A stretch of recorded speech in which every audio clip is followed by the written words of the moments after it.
So I wore the fleece today because yesterday was so cold in the office, but today it's so hot. I know, I have my jacket too, and I don't need it. But I didn't wear an appropriate, like, button down the front shirt. Maybe I don't care. Do I not care? I might not care. I'm just going to be in. So John, I have the YouTube streaming. Okay. So obviously the OSB is working. Do you record in this BBC Ultra? Yes. And BBC Ultra is the most important to record, I think. It says the room is empty. Okay, great. I will And jump do I in. unmute? Which one gets muted, you know? All of that is up. I will mute my own Okay. up here. So up here, I will now join the session and then immediately click on the settings and set the speaker volume to 0, set the microphone volume to 0, share my video, and so it says that I'm the only one in the room. Hey, guys. Hey, hello. Kari. John, I think you're still logged in on this instance as well. You want me to log out? I think you need to, for Canvas, you need to log out Okay. and log in as you because I can't be in both places. Oh, it looks like you are, but. Oh. Maybe I can be in both places. Can be. It's Try. I'm gonna wait. Let me connect on this one. And see. Yeah, let's see what happens. Kari, Am I going to end up showing stuff? if you'd like to show stuff. Do you have anybody that's going to show stuff? Nope. Can I show you something? Check this out. After teaching that, right? Yeah. New analytics. Yeah. Yeah, it doesn't work in Chrome. I tried it for my Delta class as well. Does it work in Firefox? It does. It works in Firefox. Huh. That's interesting. I didn't know that. Did you report it to the powers that be? Oh, I just found out about a few minutes ago. Not mine. I mean, I know it's not yours. Not mine. Who do I learn at UW or do I do help desk? I would tell. Yeah, I would probably tell Susan. Help learn it, Debbie. So, do we have any instructors that are talking about that said that they were going to share stuff? Let's see. I invited all of the folks, No. and let's see who responded.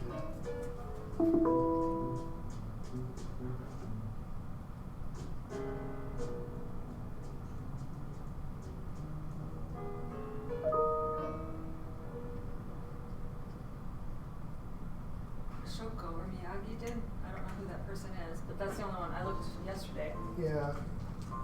Doesn't say who it is. You have to go to scheduling and see who says yes. Yeah. Just Kyoko. I don't think she's used it. Well, she responded twice, so. Yeah, but she's interested in labs and comes to labs. It might not be a big discussion. We only have 16 signed up, and of the 16, I don't know how many people will actually show up. Okay. So what I have, well, you guys have the handout for the appropriate use. Yep. I can talk about that. I have a handout about the functional taxonomy, and I can talk about that. Yep. There's 6 different approaches. I have use cases, which is what the fellows last semester wrote ideas for how they could use learning analytics. Great. I think that'll get things going. They're more general, Yeah. they're like, I can use this data and think about this. This is just one little set that's all of them, because this is a random amount. I changed the activity sheet. I think you were in there yesterday. I added a link to, we are gonna do a Kaltura Yep, community practice. Okay, I made that in red, I think. okay, cool, and I do have Dana Valley signed up for that, so I'm not just doing that on my own, I did actually talk to the Kaltura admin. Then I made an event page for it, which feels kind of weird for community practice, but it's like, I don't know. Yeah, no, I think that's a good plan. Something just to see who might be coming. Pedagogical uses of analytics. I looked at some of those resources you had, they were interesting. This one, Oh. Yeah, that's the functional taxonomy. this scares the shit out of me. Are we recording? Why? Is this language what we want to say, that we are checking any digital social platform of you students, including Facebook and Twitter? We're not doing it, we're just saying there's a taxonomy and these are examples of how they could be done. Okay, But it no, could be done. Yeah, we're not doing any of these. Okay. This is, other people do this. This is scary, scary. This is scary to me, Okay, but I left it off the activity sheet. that's fine. And this is a Learn at UW guide. Right. So I probably edited it at some point, but I did not write that. Got it. So yes, maybe have some language that says there's a lot of things that you can evaluate, and it doesn't necessarily Not that mean doesn't mean that we are. that we are. Okay. What else do I know? I can demo lead if there's interest there. I mean, there's likelihood that we will have another pilot next fall, or next spring semester, but we're not gonna be able to do anything at scale. So it will be another pilot perhaps, but let's just see if anybody brings it up. Okay. But I can demo that if need be. Susan Sloan, right? Susan's on. About it not working in. Yes.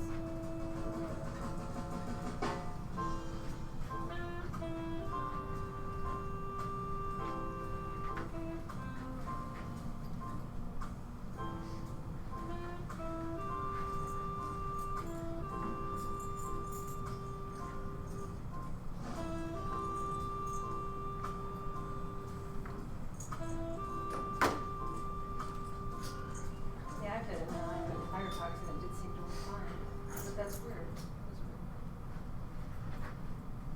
That's weird.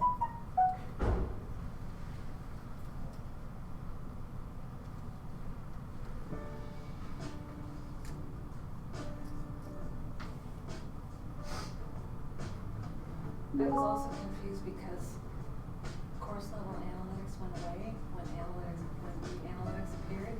So I wanted to talk to Susan because the documentation that was out there was also confusing. It's like, I don't get it. I thought that we were gonna have both. And she said that, she will be able to turn on both for a few months, but then, probably early spring semester, the course analytics just goes away. So analytics beta is what it is, and instead of, or new analytics is what it is, but then it'll just be called analytics. Yeah. All right. So people say, you know how there used to be that other one? So new analytics is what analytics beta was, and then there was canvas analytics or whatever the heck it was. Uh-huh. That is gone, but it will come back. Okay. What else do I know? Oh, of course, that course access report. I followed up about that too. She's working with trying to get that to work then too, because that is the one thing that some of the churches have really been able to do significant stuff with. Yeah, and that went away as well. Canvas Upgrade broke it, and it's a third-party thing, but she thinks she's figured out the problem, and she thinks that they can get it up and running. So that was good news, I thought. So I'm gonna sit in the back of the room, but I can.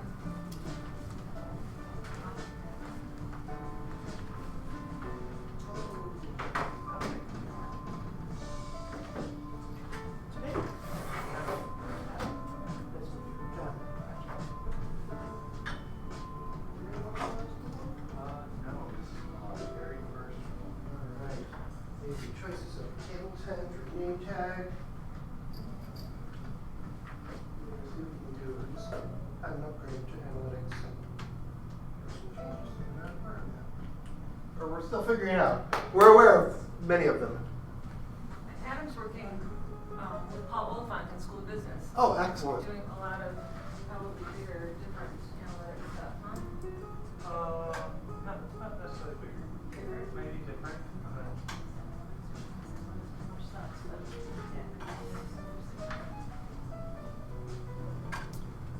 What does that look like, Margaret? It looks like you can't have both. Well, see if you can share the screen on that one, or the video, and the microphone.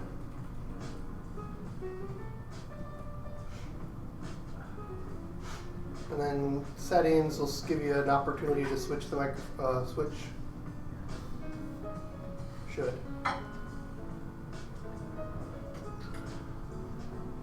Okay, it looks like it's working.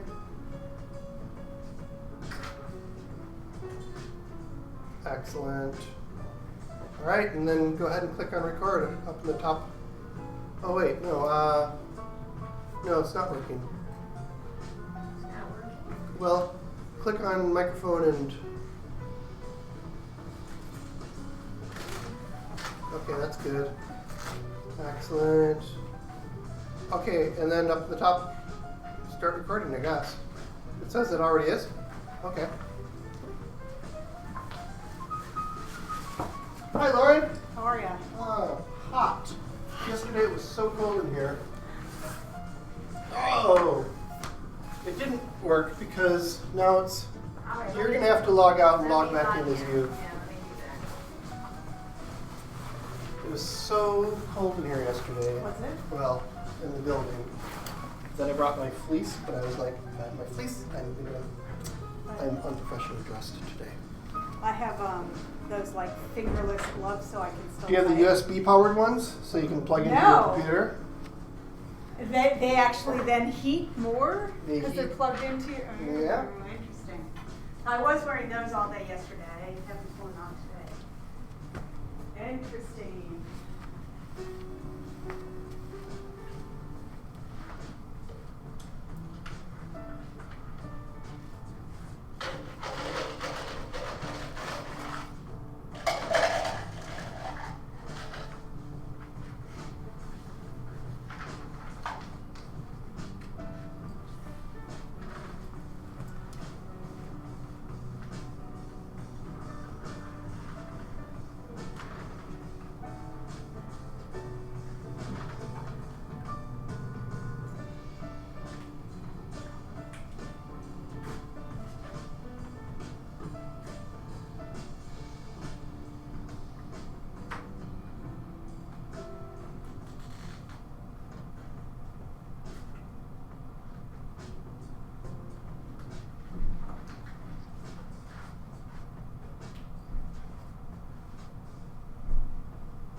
So Kari, here in the evaluate social learning, it doesn't say Facebook and Twitter. It says,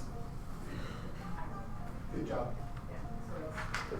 The Facebook and Twitter just makes it like, whoa. It's scary enough going out there.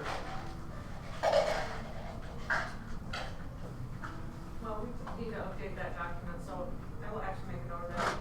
James gets back in town. Tonight?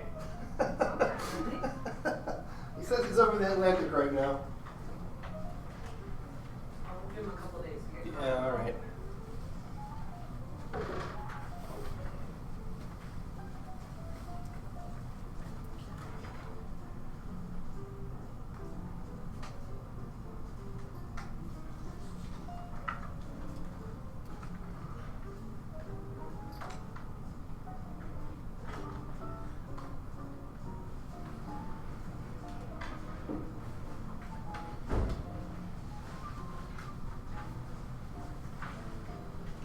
So John, are you fully over whatever it was that was making you not well? I have all of my energy back, but I still have a little cough thing happening. Yeah. Somebody came to my office today with whatever that Something's was, and I still was not like, working. It's as he's coughing into it his says sleeve, the and I'm room like, is empty. So I'm not sure what's up Why or why. don't you leave it? I will leave it and I will go back to it.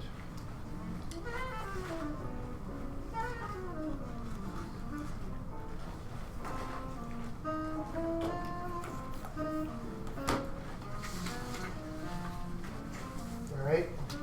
Let's go back to my.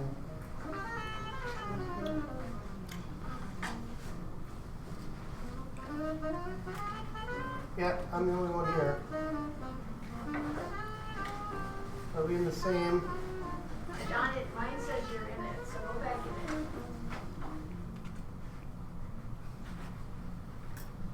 No, it says I'm in it. It just says that you're not. Hold on. Does yours say you're in it?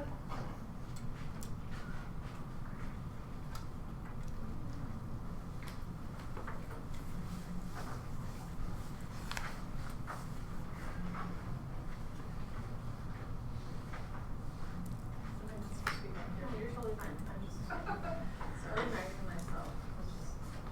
hi. Hey, Shoko.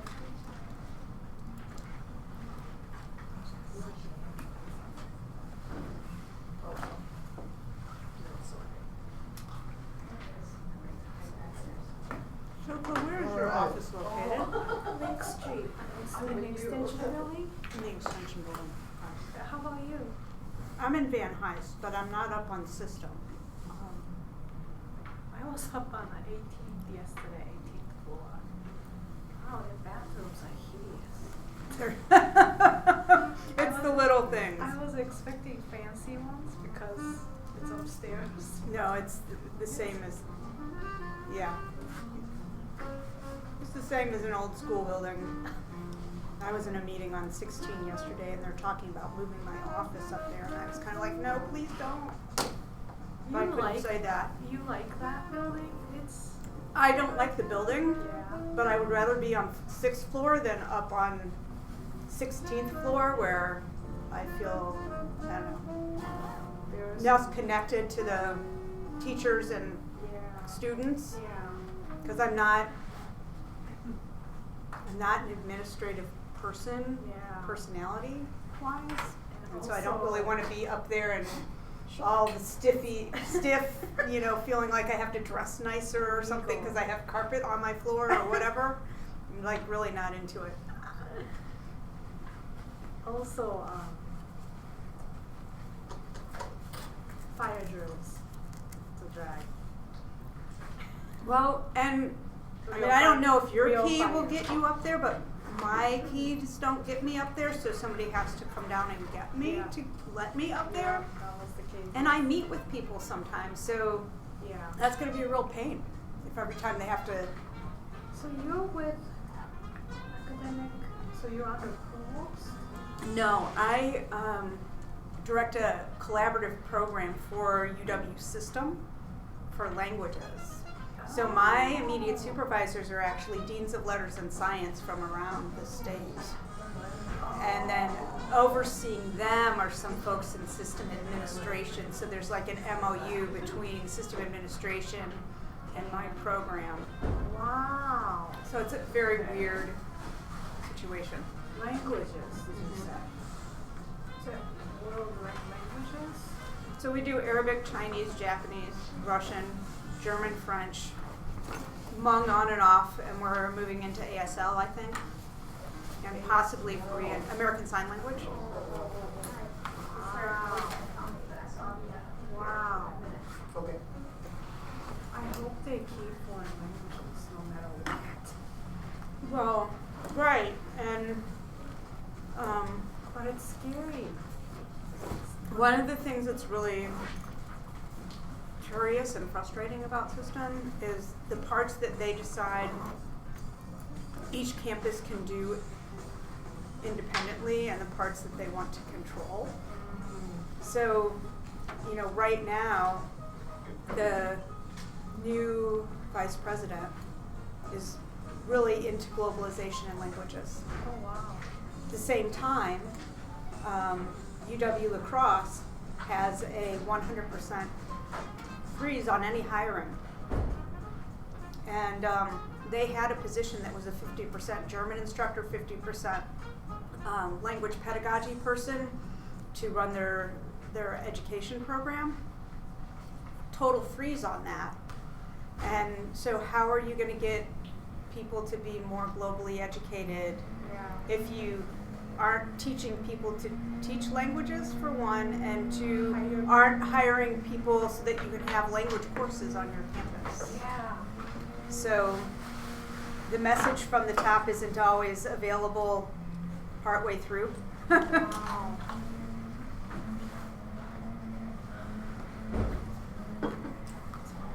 All right, we're going to go ahead and get started today.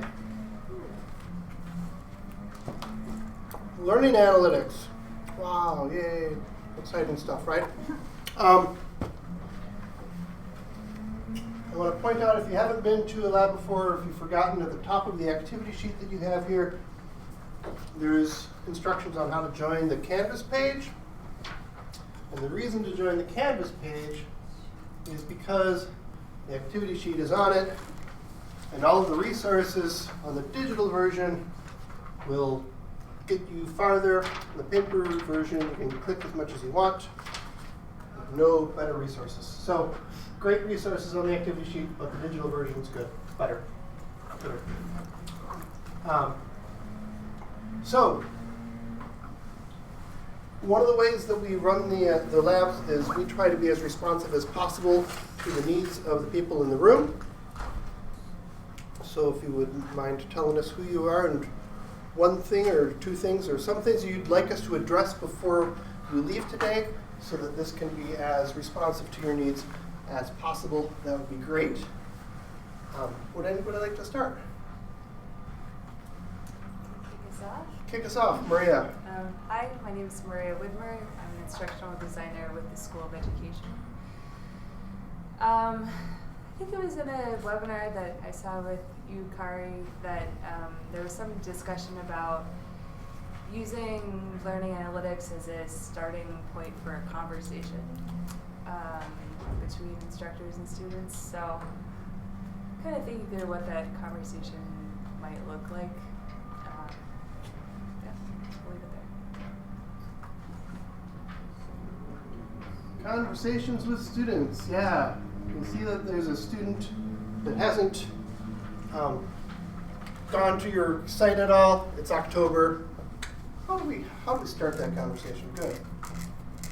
Or is Yeah, there more and to it even, than that? well, and even like if there's a way to integrate it more as like a routine teaching practice tied to specific learning experiences, like if discussions are a central part of, online discussions are a central part of the course, how might students interacting with those analytics be part of the, so not just like a deficit model, but more kind of like tightly integrated with teaching and learning. All right, student learning focus.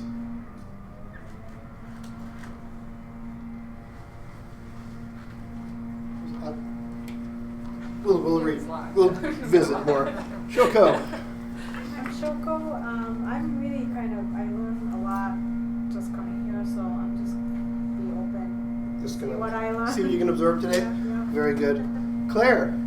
Yeah, Claire Barrett, and I think I have a few interests in learning analytics, some similar to what Maria articulated, others as kind of indicators of student engagement, perhaps well-being, or at least how we might connect with students in that way to support their well-being. Can I put early warning? Yeah.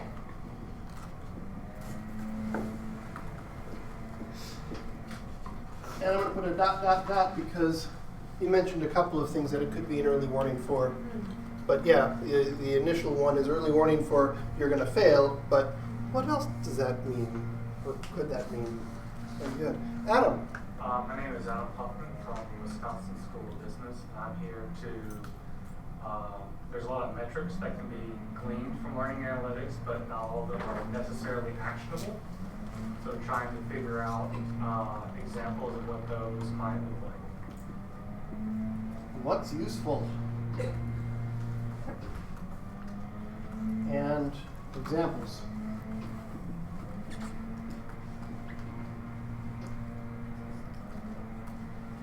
Good. Charles, we'll get the background of that. Hey everyone, I'm Charles. I'm a graduate student and instructor in the French department, and I think that I'm most interested in the conversations with student aspect, but I'm particularly interested in doing that off of Canvas and learning more about what analytic resources are available outside of Canvas. Okay. So Kaltura is one option, but what else is there? Very good.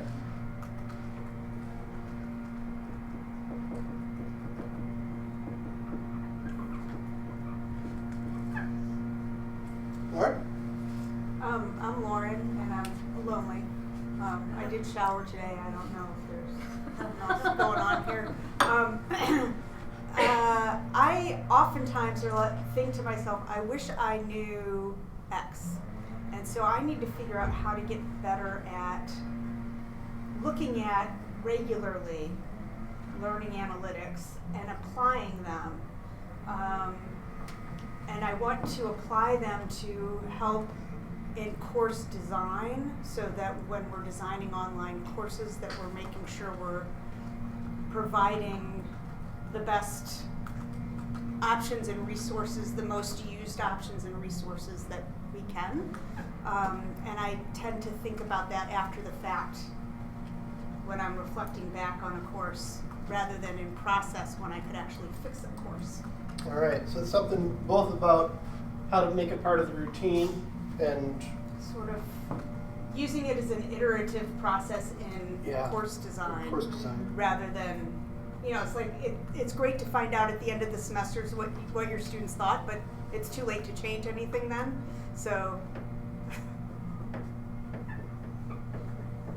course iteration during the course. That seems dangerous. Awesome. Good. That's how I like to live. That's right. Angela? Yeah, hi, I'm Angela from the PA program in the med school, and we are always going through processes to improve courses, improve the program, and I'm just not even familiar with what the learning analytics through Canvas, what's available, and how we could be using it and what we're already doing for Excellent. ongoing improvement. Okay, so what's available? And Kari?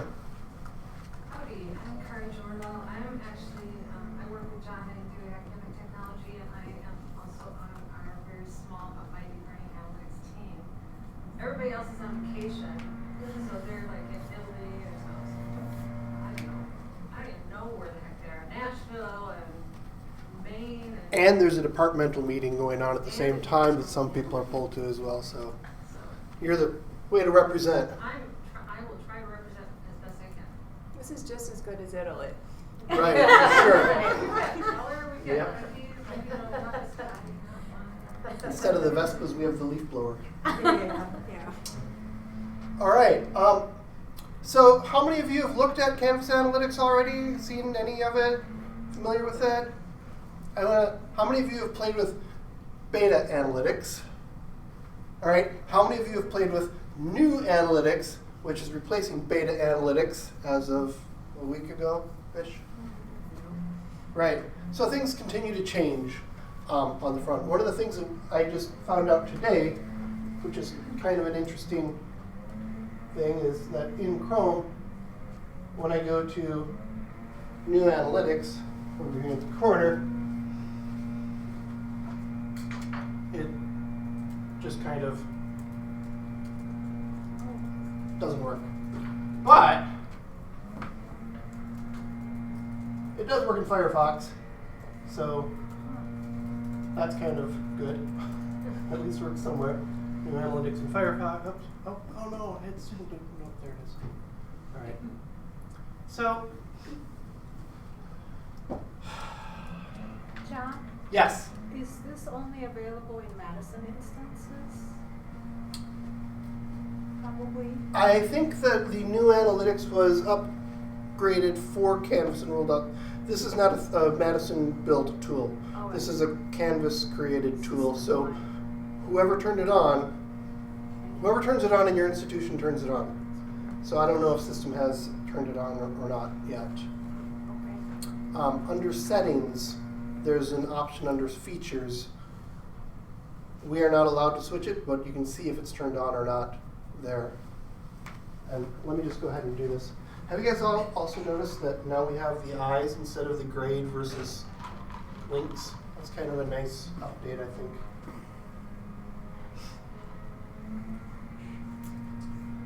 Feature options.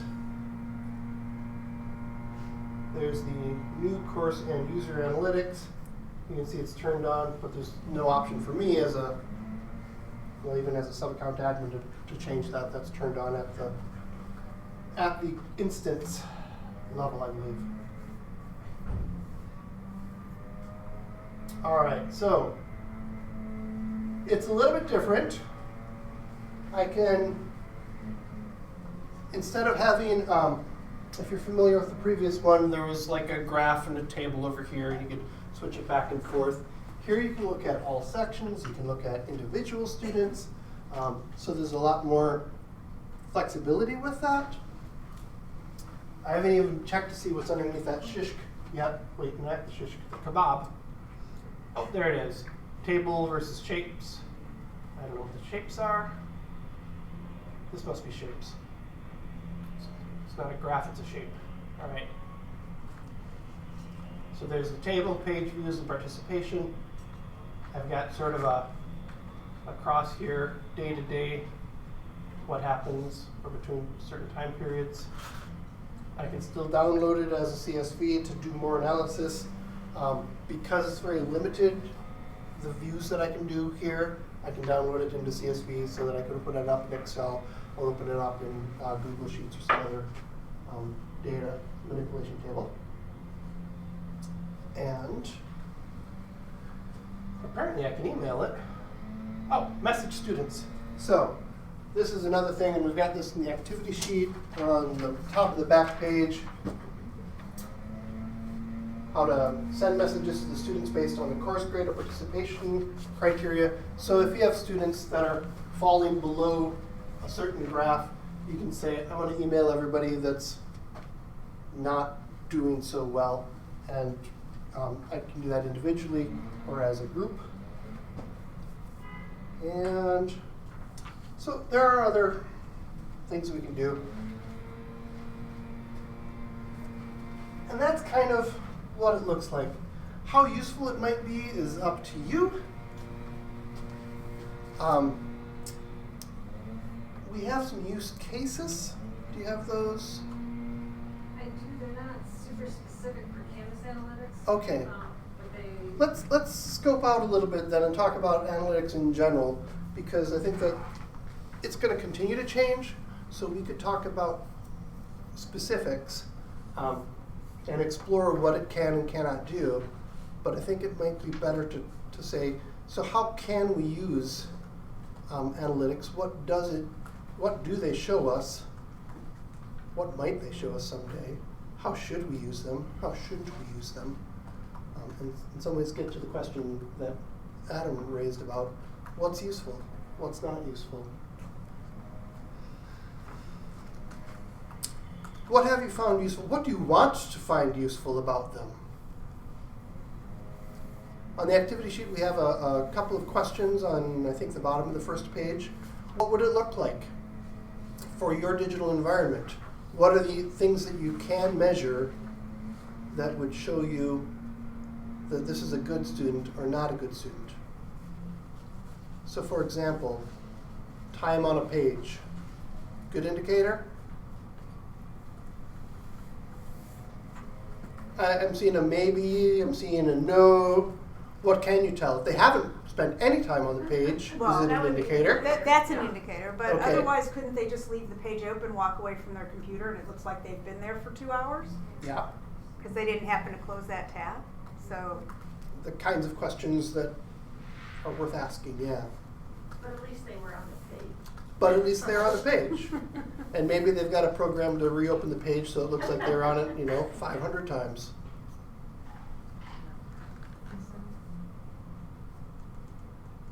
So that might not be useful. Outside of Canvas in Kaltura, you've got a few better options for some of the analytics that it gives you. You can see how much time they spent viewing, and I believe that it counts not the time, but because with the Kaltura videos you can see double time or single time. So I'm not positive on this, but I think that if they put it at double speed, it still counts it as single speed. So if they watch it for a minute, it counts it as 2 minutes, versus if it was at regular speed, it would count it as 2 minutes. So that's a little bit more information. But still, you can hit play, go make yourself a cup of coffee. Right. It'll tell you when they've stopped watching it. So if they only watched the first 5 seconds of it and then stopped, that can tell you something.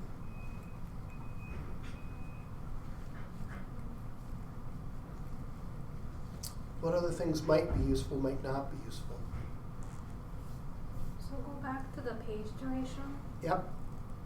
What if your stuff is super boring and they can't stand it? So it doesn't tell you why they stopped looking or why they're not looking at your page for a long time. And that's up to you to surmise, right? Yeah. Is it because I'm a terrible student? Or is it because I can't read the small print that you used, or your design is awful and I just can't deal, or your words are too big, or you're writing Too long. or below my level? It just doesn't match the way that I understand things. Those are things that can't tell you. So if you're going to design a page and iterate your course based on analytics, there's more you need to explore that the numbers alone can't show you. But students are really not supposed to have opinions. Right. If you, yes. Yeah. That only counts if you value students' opinions, which... Yeah, okay.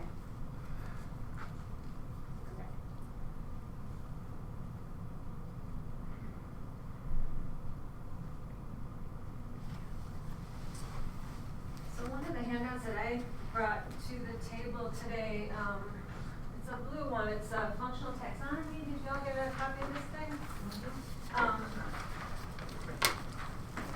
This is something that we're using to just try to help communicate around campus that there's different approaches and different questions that you can answer and different types of data that might help answer some of those questions. So there's 6 categories in this taxonomy. We don't have a tool or a recommended best practice for how to use or how to actually incorporate this, but it just kind of provides a way to think about questions that you might have about your students and your teaching and your course. Yes? You can get a digital copy of this on the bottom of the activity sheet here. We've got a link to it. Thanks. And we had a couple of fellowships where our fellows have actually explored and kind of considered what kinds of questions would we do we wanna know about our students, about our courses, about our teaching? And then, how might we answer those questions with data? So they did, last semester, our fellows wrote up a use case, and they just wrote they had very specific use cases for what they were interested in. I have a handful of them here. They're not written, they don't say like, go into Canvas and do this. It's more like, this is what I'm interested in finding out about my course, and these are some things that I'm gonna use to help me get data on it. So I do have a handful of use cases here, and I'm happy to share them. Could you just not spread them sure- out? Yeah, sure. Just give people something to. There's also, I'd also like to mention that we have Tableau data at an institutional level, and if you teach, you also have access to that too. Just the regular API, you know where that is? So are you all familiar with Tableau? It's a very high-end, very expensive data analysis program and visualization program that the university has license for. But it's also very complicated. And so they put together some dashboards for it already. That's the same thing that I'm having on here, right? No, they're not. They all look the same, so that's the thing. So this is the one that the API office does. That's not our lead dashboard, so this is on the data governance site. Oh, They all they're look different. those. Okay. If you're sure. No, Yeah, I don't think we we have are. plenty of- I just don't have complete set of everything. So, Okay. yeah. You have that one. I have just a question. So we'll just hand out a few different ones.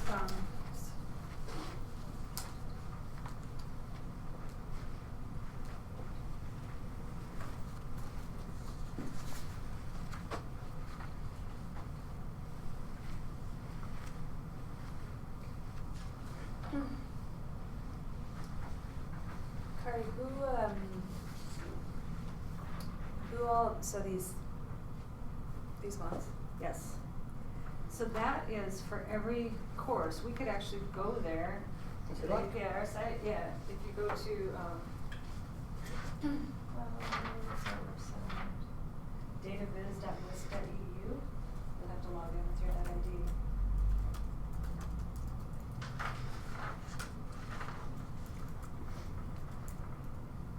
Data hyphen viz? Data VIZ. VIZ.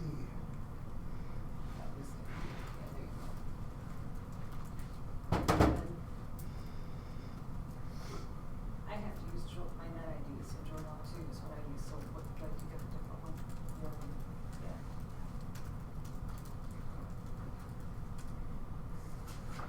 All right.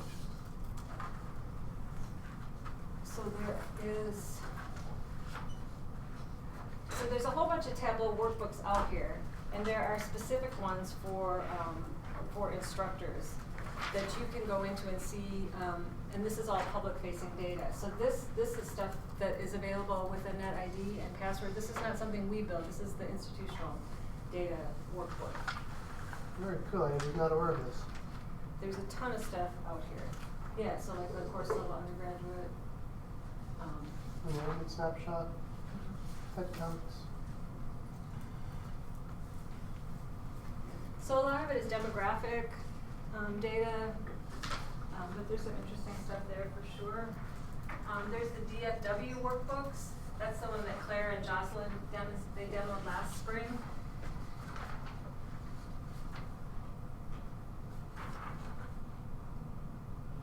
There it is on the course DF drop rate, that one. Yeah, pull up that one. DF drop rate. Yeah, that one that you're on right now. If you double click it.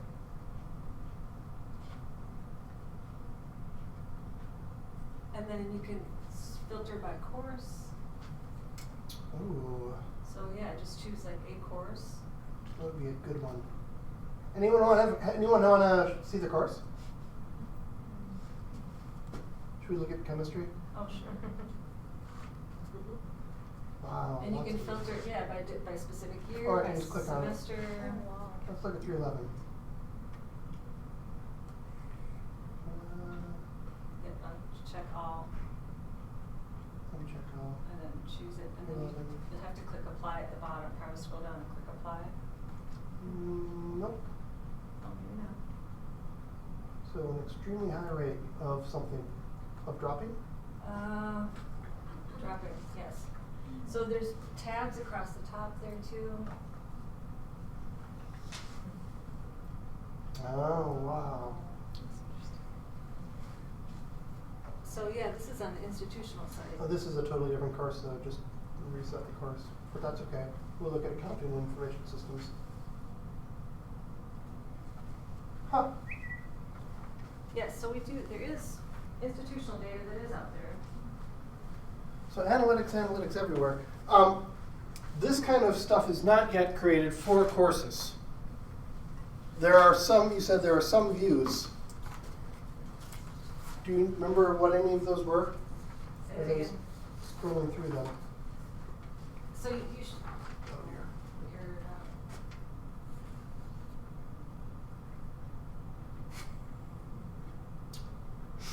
so all the Tableau workbooks, they have a similar structure and you know, they give you that information on the front and then when you dive into it, there's tabs across the top and then you can filter them. And I'm wondering if we just didn't click the apply button. Yeah, I scrolled down, I didn't see it, I but. know. So this isn't course level analytics at all. This is.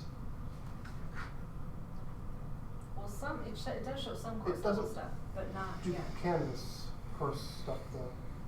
I think, Right. John, if you click on the course demographic profile, that looks similar to what will be available for all undergraduate courses in spring.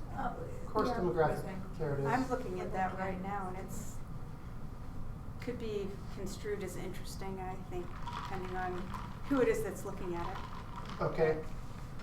Like I'm looking at this, if a student could look at it and say, I want to meet my match, they can see which courses tend to have more women versus men. Right. I'm finding that over 90% of people in French are female versus male, for example. Is that useful for me for teaching? Well, are there Maybe. other things? Can you say, you know, are there ways that in my course description, or are there ways in my course that I can say, you know what, I'm not, you know, all of my examples are of the dead white males. Should I add, and half of my students are female. Can I add more, and regardless of whether they are or not, I should add more balance to, you know, the different areas. What I'd like to see would be, what are their majors and minors? All right. Where are they coming in from? I That's the think there is demographics one. that would be useful to me. I think Because there's then I one would for that. gear the content of my course to include the areas of interest of my students more so than their gender. And is it of the ones that are coming in or the ones that just went out? That'd be another question to ask. And maybe there are trends Right. that That's- they that always would be- come from Right, that would be this a area. trend that I would more be apt to design my course towards rather than gender. Because that's useful when you think about your learning outcomes and you think about how do I engage the variety of students that I'm going to have without having already met my students and having had the opportunity to ask them, is there any way for me to get that information? Something like this might be useful to help you at least get a start on it.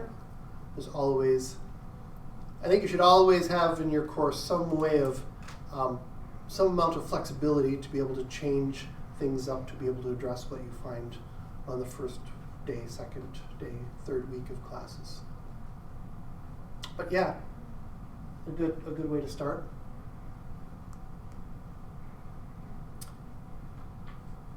So analytics, is that useful for instructor or for students? So the students have certain things that they can see as well. I guess I didn't know that all of this data is available for them, but they could. It's public facing. Do they know about it? Probably not. Is the information that's useful for them, given the state of focus that they have on their grades? You know, a lot of this is interesting, but if they can't control anything about it, is it useful? I don't know, knowledge is power, I guess, right? In Canvas, let me see if I can go into student view here.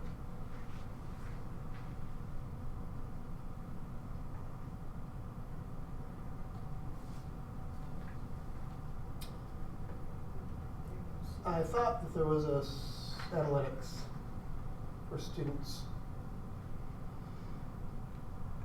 Kari, did that go away?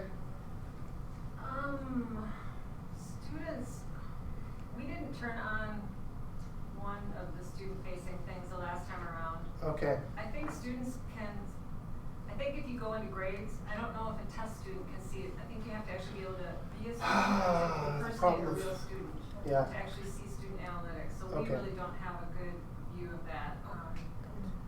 Instructors help docs are probably the best one. Okay. In terms of showing how to do that. They can see. I think you're right. In the grade book, if they look at their own grade book, they can see how they match compared to the, not any one individual, but the rest of the class as an average, right? Yes, but instructors can turn that feature on and off. Okay. If they don't want their students to see what the range is. Okay. So yeah, instructors can control some of that. Now, again, a lot of this is changing, and people are trying to decide what's most useful and what's least useful. But analytics is something that we've been doing forever, even before we've had sort of the high digital technology, right? We look around the room and we see who's engaged or who's not engaged. It's not quite the same as screen time numbers, right, or how many times they viewed the video, but we can see if somebody's engaged or not engaged, right? We do this qualitatively. We might not make little indicators of like measuring out how many minutes Maria is watching, but over the course of the semester we might say, she's usually engaged. And Lauren's usually off doing something on her computer. But, and so we've been doing this forever. And we take that into account, and then we take our grades that they get on the exams onto account. And when they're not doing so well, we say, well, it might be that I see that you're not paying attention in class, or I see that you're not handing your homework in on time, or I see that you're not doing a lot of these things. This is not new. This is just another tool for doing the same sorts of things with some data that is imperfect, but it's a thing that we can use in similar ways. What are some of the other things that you have always been doing or that you've seen instructors do that is not captured by digital artifacts and interactions?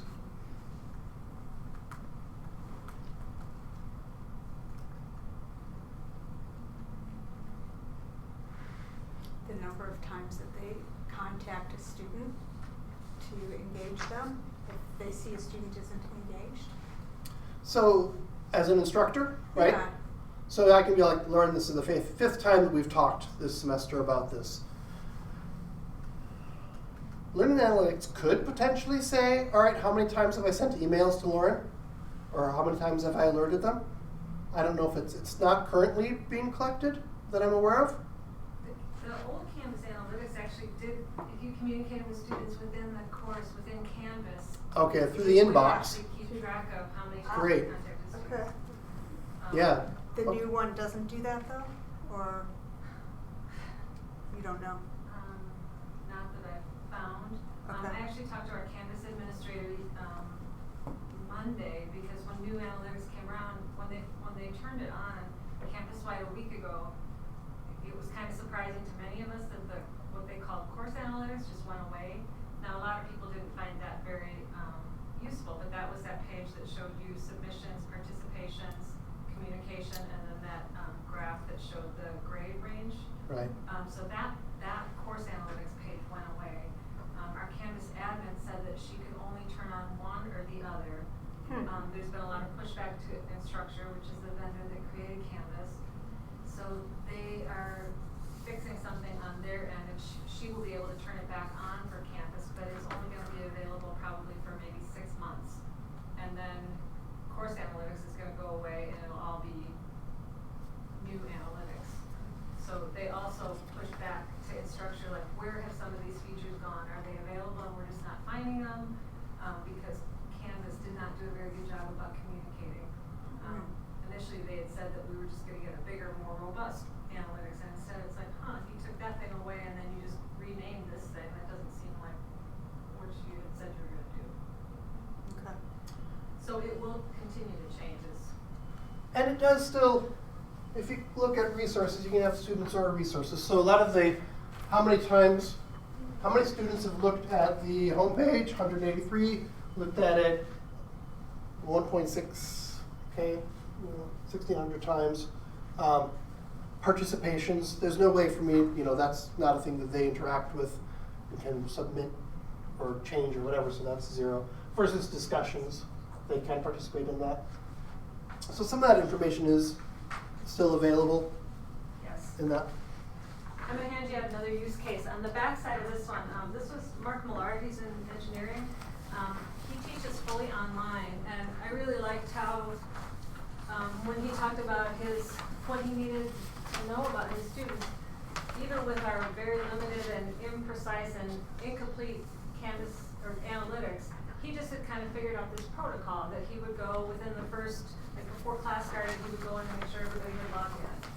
Then within a week, he'd make sure that they posted to the first discussion. They post a lot of their content in Box and in Kaltura, so it's like he just kind of set up a checklist of things that he would go through to check on students during the first few weeks of class, just to kind of see, are they doing this thing? Did they do this thing?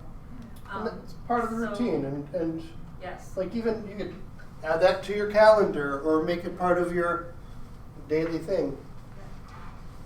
So kind of think it creatively, and where can you get the information that you want to?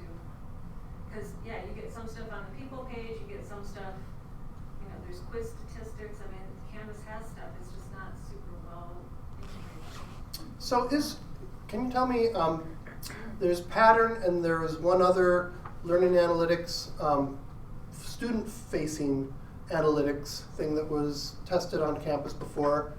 Is there an update on that? Good question.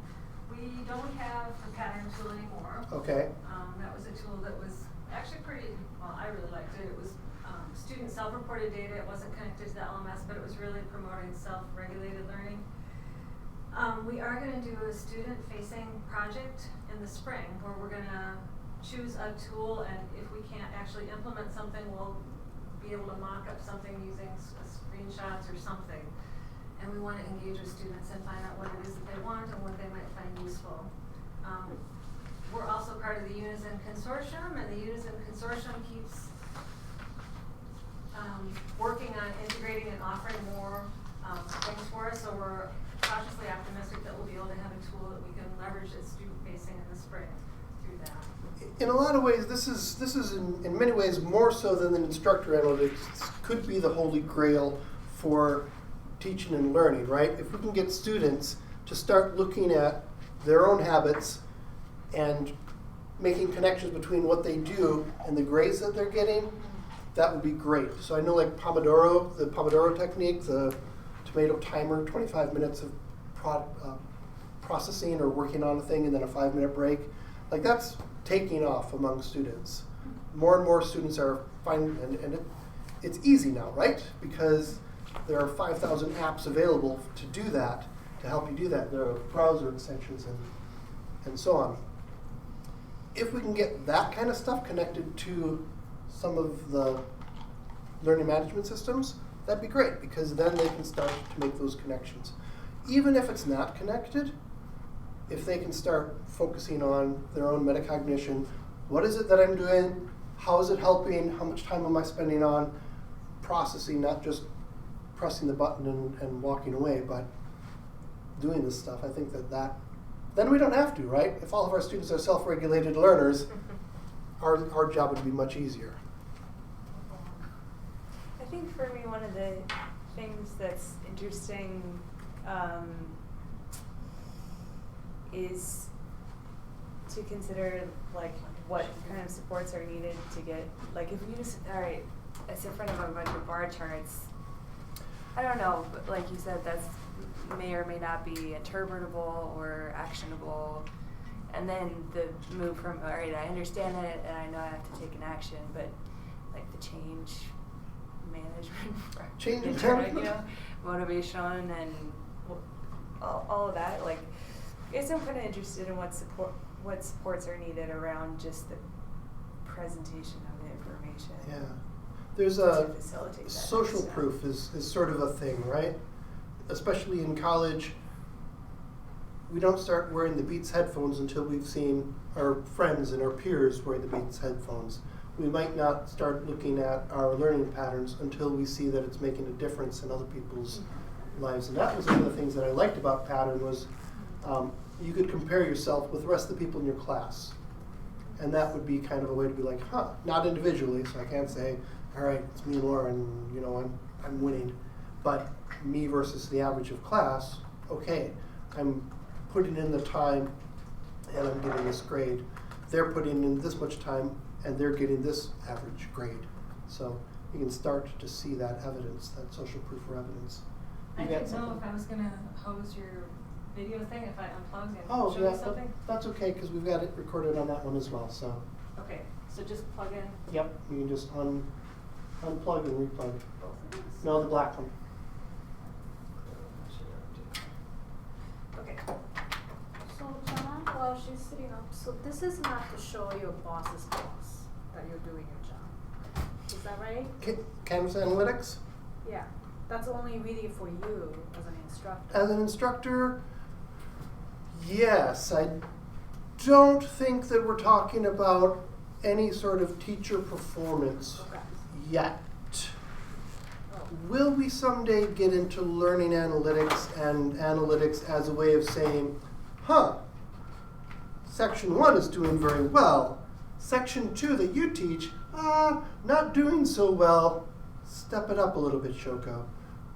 That could Is that going to happen? Can analytics start to play a role in that? I imagine it very well could. okay. But not right now. I am positive that there are institutions, higher education institutions, some online universities or whatever, that plays a big role in how they teach. Okay. And it sort of follows the national climate. Is it the schools that are failing? Is it the teachers that are failing? Because it's not the students that are failing. If the students are failing, it's whose fault is it? Let's use analytics to determine which instructors that need to Okay. go away, or which schools we need to withhold funding from until they get better. Okay. So yes, I totally can see this going in that direction. I think we've got a few more protections and nuances here at the university. Yes, what a great lead-in. So you also have a Okay. handout that is called the Guiding Principles for the Ethical Use of Learning Analytics on Campus. Oh yeah, or ethics, something good. like that. Campus takes learning analytics very seriously. A cross-institutional committee was formed about a year ago, and they were asked to come up with some guiding principles because we do not have policy currently regarding how do we use learning analytics. So this is the short version. There's a URL in the footer that takes you to the long version, but you'll notice that it really focuses on, this has to be of benefit for the students. This is not about institutional data. This is not about saying, John, as an instructor, you're doing a great job, or John, you didn't show up as Students sharp as first. you could have been. Yeah, it's all about the students. So it's transparent, benefit, minimizing adverse effects, and respecting their privacy. The other really, really big thing about it is it also recognizes that students are not their data. So, and that's something that in our work on the learning analytics team, we consistently reiterate that a point of data about a student is just one piece of information you have, and don't take action based on that. Make sure that you're getting a more rounded picture. So yes, make sure you knew about that. I'm going to show you a dashboard that we are currently piloting with about 40 courses this semester. We are using Tableau for it. It's So Tableau is the tool that we were just at, right, for the institutional one. Only instructors that are piloting this tool can get into it and see it. And I'm going to show you some aggregate stuff because it's real student data. The kind of cool thing about this is that it's we were able to get data from Canvas, and it's also aggregating data from the Engage eText for some instructors that are using that, and Kaltura analytics as well.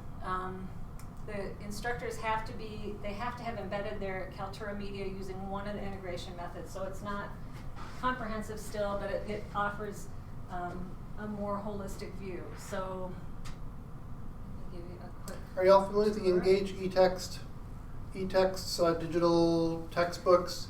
Engage is a current sort of broad platform for creating those at UW-Madison. And one of the nice things about it is it does allow some analytics to be fed into this. Yes. Okay, so here we are, and like all of the Tableau workbooks on campus, they have a very structured look and feel. So it always gives you kind of high-level information on the first page. They always have that table of contents on the left side, and then there's tabs across the top that basically have the same navigation. So the first visualization is a heat map. I'll scroll down a little bit here. There's a date filter, so you could, right now it's filtering for the whole semester, but if you wanted to just look at the last week, you could change the date to do that. We look at last Freak Fest weekend. What happened? When were students on my Canvas page during the weekend? Yeah, what was that? 21st about? 6. Yeah. So, yes. So you have this date filter. Here, I've got a course filter, so we can see all of the courses that we have in here. I'm going to just leave it as all. There's different activity types. So within each course, these are specific activities in these courses that are in here. So the instructor would, when they log in, they're only going to see their course and their activity, so they could filter out and see when students are spending time in the course based on these specific activities. So I asked them all to take the quiz before class, and look at that, 10 minutes before class, they all took the quiz. There they are, yes.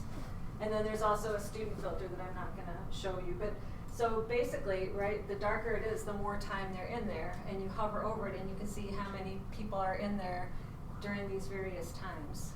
So one of the instructors that's using it said, and she teaches a fully online group, she said it was really useful because they do some synchronous sessions as well, and she could see that everybody was pretty much always in the course on a certain block of time on Wednesday. So that's when they scheduled their synchronous events. Oh yeah, for scheduling, good. For office hours, for review sessions. So they only sleep 4 hours? Pardon me? They sleep 4 hours or 5 hours? Right, they only sleep between 2 and 5. Life as a student, you remember. So this data is pulled not using Canvas's analytics systems, but a different system that you guys created that interfaces with I'm a little bit confused as to how you're pulling this data. So we have a technical team Okay. that has worked with Unison, our Unison Okay. consortium. We are able to aggregate this data into the Unison data platform, and then our development team is able to kind of filter it out, and we have a Tableau developer that does the front end. So there's a whole lot of Okay. So this is massaging going and to be very manipulation. specific to UW-Madison, not something that could be Yes. shared more broadly, Right. like with the system schools or anything like that then. Right, and right now, because it is because it's a pilot, and we're Right. we're experimenting, we're seeing, does this work, does it help, does it give you an instructor something useful? Right. It's not something we can scale. We most Yeah. likely will continue this, and we did a really tiny pilot in spring semester with about a dozen courses. Now we got about 40 courses.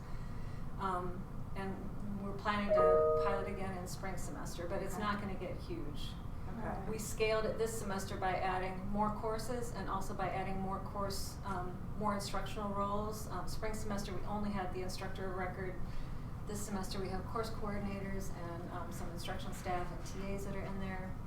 So this, but this is a, this is pull a, the kind of data that would be useful. this, well, this is a very good point. There's a lot of data that we could get from Canvas, but we get it in a form that is totally unuseful. They've packaged some of it into new analytics or the analytics beta or tried out different ways of doing this. We've packaged some of it with the dashboard here in a different format. There are potentially other ways to package other forms of data, but it takes time and effort to do the packaging, Right. because if you just looked at the data, it would not be useful at all because it's a flood, right, and a tidal wave. So what is useful, what would be useful, is a question that I think the teams are continually asking. It's why we're having the pilots. It's why we say it every time at these labs, so what else can we do? Because we need to know what's useful in order to make those packages. If it's not going to be useful, we shouldn't spend the time and effort trying to develop it. Right.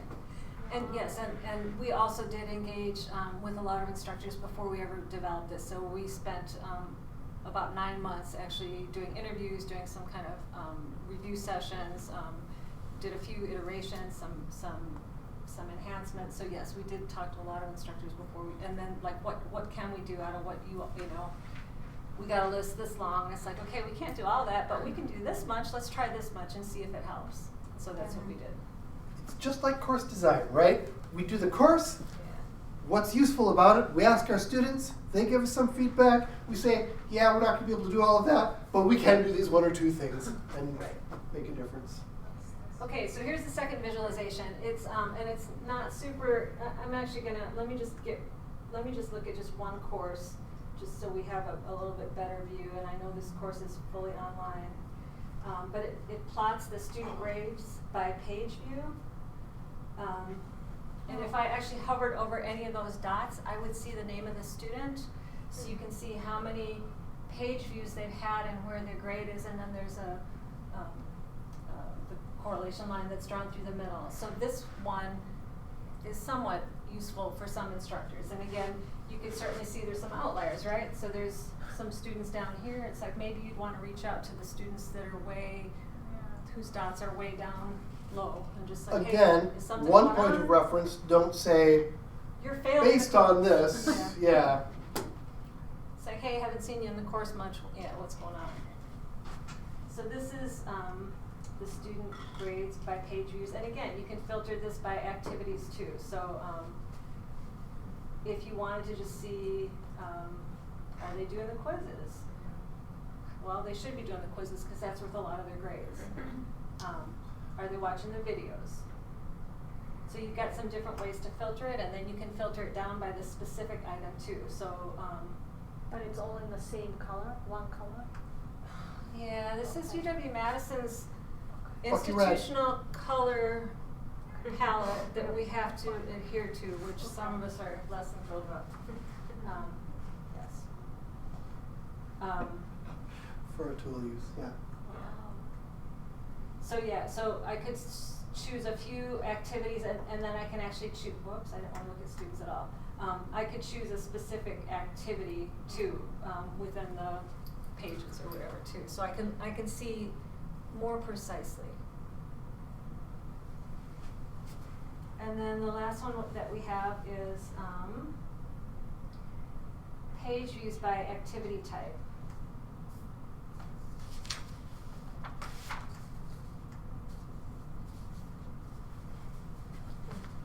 And so you can see where are they spending their time. It's like, okay, I know this class is it's a fully online course, and they have a lot of assignments, and it's like, wow, there's a lot of assignments between several hundred students in this course. And since announcements are shown at the top of the home page, that is sort of meaningless. Right, you could certainly turn I mean, that off. people don't, doesn't matter if they go to the announcements page, because they probably have already seen the announcements. So yeah, so now I put it back on all, so you can see you can see some of the engagee text data in there as well. That looks like it's useful because that does include those things outside of Canvas as well, the engage and the Kaltura. Yes. So this is the Like the, how many times they click to went Yep. to this, okay. Yes, it doesn't talk about duration. It's still not how much time have you spent on this assignment. Okay. Now, an interesting thing about this is if you have an H5P activity in here, that won't show up. It'll show up as a page Or an assignment. or an assignment, but it won't show up as how many times they clicked on that page to the H5P activity. So that might be a good reason to use the tools like Kaltura rather than YouTube, for example, or although YouTube does have really good analytics as well. But they're not included here, but you'd have to go outside to look at them, or Engage, or some of these other things. So in the course that you were showing us, one of the things that I noticed when you were looking at the name of the activities is that they were all systematically and clearly labeled, it seemed. Quiz 1, Quiz 2. So I'm wondering, do you have recommendations that would help organize the analytics at such time as we can get decent analytics for naming conventions or things like that we should be telling instructors to have as they're building their courses, or anything that would Well, that instructor, make gathering you could, information? yeah, you could tell that instructor is very well organized and does have a naming convention, yes, structure in place. I think, yes, But there isn't one, like a recommended way of telling It's people that. probably the same as naming pages in Canvas or naming modules in Canvas, something clear, something that you don't have to update every single semester. Right. But it's still descriptive. Quiz 1 is a terrible example. Right. But Quiz 1 on unit would be, whatever the topic of the unit is, might be a good one. These correlations that Lynn did, did she calculate those separately? yes. Like this, viewing this resource correlates to Yes. So Lynn Prost, did you all get this one? A use case on evaluating use and effectiveness of new course resources. This instructor used another feature that we don't currently have available. It's a Canvas, it's actually a third-party plugin to Canvas called the Course Access Report. I asked our Canvas administrator about that as well. It does, the KB document for UW-Madison, it's still out there with instructions for how to do it. One of the Canvas upgrades broke that, but our development team is actually fixing it. So she anticipates that we'll have that, that report will be available again soon. I don't know when. It's messy, it's ugly. I mean, you have to download it, and it shows a line of data for every single thing. So it takes a lot of, it takes some filtering and some work. But yeah, Lynn found it useful. But yeah, she kind of, yes. Yeah, you can download it as I see this. In our last 2 minutes, are there things that we want to make sure that we dig into this? Doing this within the course, I think iterating the course can be as simple as having these conversations with the students, right? So I noticed last week you only got to the readings the last minute.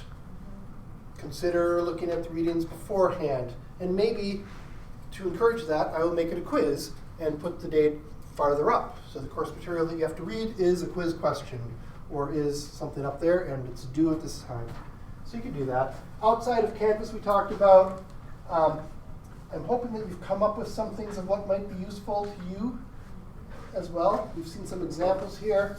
The early warning and the predictive stuff, I think that's still sort of in the mystical land, because again, this is just one point of data, or just a couple of weird points of data on a platform that we don't fully understand what those points mean yet. So huge grains of salt on that.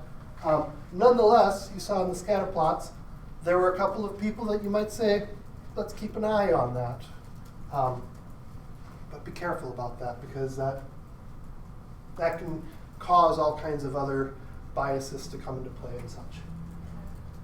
How to analyze it and apply it, we've talked a little bit about that. Conversations with students, we did not talk about that, sorry. But how might we do that? Something for you to think about. we're out of time. Thank you for coming.